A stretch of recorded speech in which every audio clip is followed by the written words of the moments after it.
Graça e paz a todos. Zequias Tavares apresentando reflexões em nome do Senhor Jesus, com o tema: ao entrar para o serviço de Deus, prepara tua alma para o sofrimento. Em muitos casos, nem entramos voluntariamente para o serviço, pois temos mais que um chamado, já que a coisa está mais para uma intimação, como foi o caso de Saulo de Tarso, Atos dos Apóstolos 22:6. Quando assim ocorre, o sujeito é como um freelancer, trabalha com autonomia, leia Atos 9:3 ou 16. Veja que no verso 16, Jesus Cristo já o sentenciou a um severo sofrimento. Paulo foi batizado e convertido no ato e de imediato e de igual modo iluminado, tanto que saiu evangelizando sem consultar a ninguém, igreja e superiores. E isso fez por 14 anos.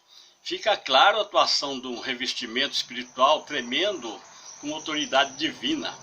E aí daquele que cruzar o caminho de um ser no qual Deus investiu pesado e por anos, escolhido muitas vezes desde o ventre e não um auto-intitulado qualquer. Lendo todo o histórico de Paulo, nota-se que Deus, a propósito, permitiu-lhe o conhecimento amplo da letra, dado a missão desse admirável homem com dupla cidadania. O ponto X da questão é o fato de ter sido um sábio, entendido, iluminado, uma vez que, entendendo a grandeza da graça redentora do concerto eterno, através de grandes revelações inefáveis que não puderam ser reveladas aos homens, e ao fim reputou toda aquela bagagem de conhecimento terreno como esterco. Cumpriu rapidamente sua terrena missão e é recolhido por Deus ao seu tempo, aos 62 anos de idade. Como podemos ignorar as orientações de um homem desse quilate? Implantou as coletas, substituindo o dízimo, sacerdócio masculino, como sempre foi, ministração em nome do Senhor Jesus, ordem e decência nos trabalhos litúrgicos, abstenção da prostituição espiritual, que hoje vem mascarada aí com tanta coisa, tais como festa natalina, Páscoa e outras de origens pagã. Quanto à saudação com ósculo, ao nosso ver, seria cultural, portanto dispensável no caso atual, que afugenta almas por conta de um certo machismo regional, cultural, e ainda causa certa discriminação e constrangimento devido ao receio dos membros, naquela dúvida de se o visitante aceita ou não o ósculo, e assim fica na dúvida e causa constrangimento e uma certa discriminação. Quanto ao uso do véu, pelo fato de alguns atribuir a este poderes, e devido a certas ocorrências, não vemos por que adotá-lo. E nem só por isso, mas por fomentar certo comércio, até mesmo nas portas das igrejas, e a ostentação e causar uma discrepância devido aos vários estilos, que não tem como controlar generalizadamente. O mesmo ocorre com a indumentária dos homens, que tangeremos logo à frente. Devemos, no caso do véu, citar apenas uma ocorrência negativa verídica.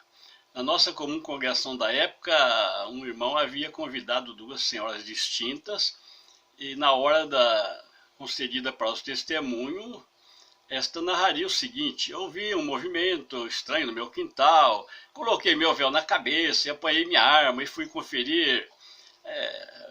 Pegou mal mesmo, né? Isso aí é impressão má. Resumindo, as duas senhoras visitantes, escandalizadas, julgando aquilo como mediocridade, menearam a cabeça e se retiraram do templo. Bem, nem teríamos o direito de sutilmente denegrir a doutrina, porém seremos parciais se omitirmos alguns pontos, porquanto essa doutrina foi nossa arca de salvação até hoje, uma vez que nossa visão não nos permite encontrar segmento mais próximo do ideal. Cremos que ainda falta nessa doutrina alguma adequação, como excluir o injusto formalismo da indumentária pesada que, por conta do clima, sacrifica os homens, além de induzi-los também a um modismo e consumismo babilônico, cientes de que uma doutrina perfeita não existe, dado que, se existisse, nossa imperfeição automaticamente nos excluiria. Muito bem. pois na ocasião de nosso chamado, estávamos à beira do caos e uma iminente ruína total, tanto familiar quanto espiritual, dado que permissivamente fomos gravemente feridos por líder de um caminho sem luz, que está mais para um Egito escravizante que outra coisa, o qual poderíamos definir como um aviltamento bíblico. Como estamos certos de que foi o Todo-Poderoso que mostrou-nos claramente a opção, entenda-se agora como Casal Tavares, com tantos sinais evidentes que dependeríamos de muito tempo para expor a todos. Concluindo, portanto, a compreensão de Paulo é algo maravilhoso, se assim podemos definir, diante do que nos leva a uma aversão a sustentações de títulos e mais ainda dos autos-intitulados, que muitas vezes são aventureiros, hipernósticos, amantes de si mesmo, entre tantas coisas. Isso nos faz mais crente, dado que tudo o que vemos na atualidade fora vaticinado por Jesus Cristo, Paulo e muitos homens de Deus e não endeusados. Faremos, com a graça de Deus, um vídeo com o tema Simbologias do Egito Espiritual. É imprescindível estarmos curados mesmo, para que os estigmas não sangram ao colocarmos os fatos, lembrando detalhes que precisamos esquecer. Porém, o homem de Deus, Jacó, ao morrer, lembrou de tudo, e expirando estava inspirado, tanto que ao abençoar os filhos profetizou coisas profundas, tanto do efêmero quanto da eternidade e o próprio cetro do Redentor. Afinal, se tivéssemos amnésia, nossa experiência não teria efeito algum. Isso é a propósito. Leia Gênesis 49. Nossas colocações são severas, uma vez que a realidade é severa. E as mesas dos cambiadores devem sim serem viradas com o impulso do zelo e o ímpeto da cólera benéfica. Realmente ela é divina e benéfica quando é para o bem e dentro do serviço de Deus. Do contrário, seria uma vingança pobre ou um pseudo-poder fornecido pelo meio de comunicação disponibilizado na atualidade. Certos de que Deus será nosso escudo e fortaleza, desde que não tenhamos nossa vida por preciosa e desconsideremos as perdas, entre aspas, que na realidade se tornam um ganho real de uma grandeza imensurável. E o sofrimento como preparo da alma em prol de almas e muitas almas.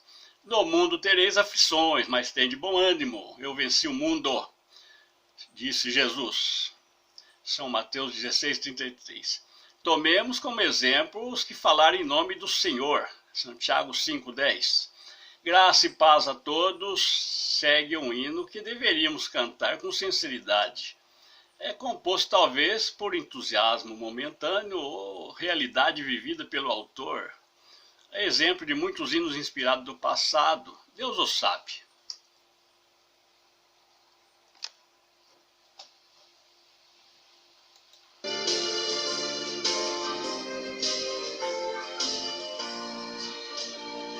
Surge um corpo forte, vestido de poder, que não teme nem a morte, quem a ele pertencer, e terá sublime sorte, com Cristo ao céu vai.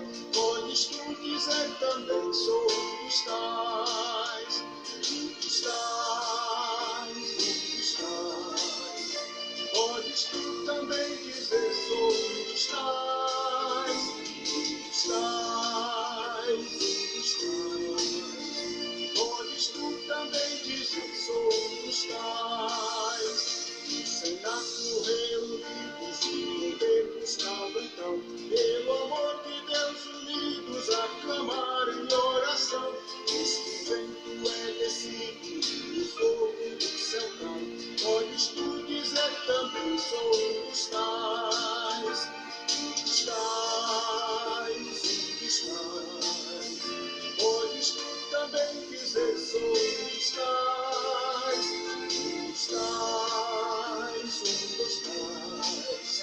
Podes tu também dizer, sou um dos tais. Este povo destemidos, dos discípulos de Jesus, pelo mundo perseguido por levar a sua revestido de poder ao mundo sai. Podes tu dizer também, sou um dos tais, um dos tais, um dos tais. Podes tu também dizer, sou um dos tais, um dos tais, um dos tais. Podes tu também dizer, sou um dos tais.